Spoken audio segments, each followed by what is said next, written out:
जय माता दी। तो चलिए संपूर्ण करवा चौथ व्रत कथा शुरू करते हैं। बहुत समय पहले इंद्रप्रस्थपुर के एक शहर में वेद शर्मा नाम का एक ब्राह्मण रहता था। वेद शर्मा का विवाह लीलावती से हुआ था, जिससे उसके 7 महान पुत्र और वीरावती नाम की एक गुणवान पुत्री थी। क्योंकि 7 भाइयों की वीरावती केवल एक अकेली बहन थी, जिसके कारण वह अपने माता पिता के साथ साथ अपने भाइयों की भी लाडली थी। जब वह विवाह के लायक हो गई तब उसकी शादी एक उचित ब्राह्मण युवक से हुई। शादी के बाद वीरावती जब अपने माता पिता के यहाँ थी, तब उसने अपनी भाभियों के साथ पति की लंबी आयु के लिए करवा चौथ का व्रत रखा। करवा चौथ के व्रत के दौरान वीरावती को भूख सहन नहीं हुई और कमजोरी के कारण वह मूर्छित होकर जमीन पर गिर गई। सभी भाइयों से उनकी प्यारी बहन की दयनीय स्थिति सहन नहीं हो पा रही थी। वे जानते थे वीरावती, जो कि एक पतिव्रता नारी है, चंद्रमा के दर्शन किए बिना भोजन ग्रहण नहीं करेगी, चाहे उसके प्राण ही क्यों ना निकल जाएं। सभी भाइयों ने मिलकर एक योजना बनाई जिससे उनकी बहन भोजन ग्रहण कर ले। उनमें से एक भाई कुछ दूर वट के वृक्ष पर हाथ में छलनी और दीपक लेकर चढ़ गया। जब वीरावती मूर्छित अवस्था से जागी, तो उसके बाकी सभी भाइयों ने उससे कहा कि चंद्रोदय हो गया है और उसे छत पर चंद्रमा के दर्शन कराने ले आए।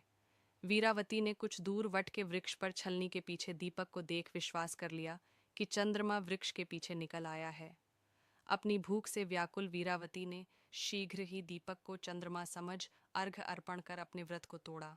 वीरावती ने जब भोजन करना प्रारंभ किया तो उसे अशुभ संकेत मिलने लगे।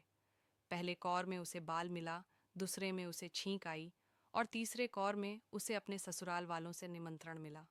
पहली बार अपने ससुराल पहुंचने के बाद उसने अपने पति के मृत शरीर को पाया। अपने पति के मृत शरीर को देखकर वीरावती रोने लगी और करवा चौथ के व्रत के दौरान अपनी किसी भूल के लिए खुद को दोषी ठहराने लगी। वह विलाप करने लगी।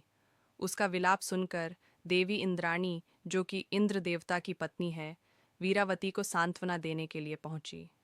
वीरावती ने देवी इंद्राणी से पूछा कि करवा चौथ के दिन ही उसके पति की मृत्यु क्यों हुई, और अपने पति को जीवित करने की वह देवी इंद्राणी से विनती करने लगी।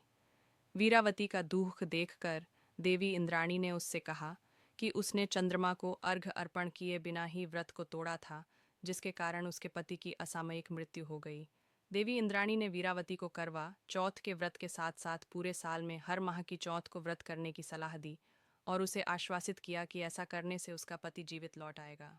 इसके बाद वीरावती सभी धार्मिक कृत्यों और मासिक उपवास को पूरे विश्वास के साथ करती। अंत में उन सभी व्रतों से मिले पुण्य के कारण वीरावती को उसका पति पुनः प्राप्त हो गया। प्रेम से बोलो करवा माता की जय, गणेश भगवान की जय। अगर आपको हमारी वीडियो अच्छी लगी हो तो प्लीज़ लाइक और सब्सक्राइब करें। राधे राधे।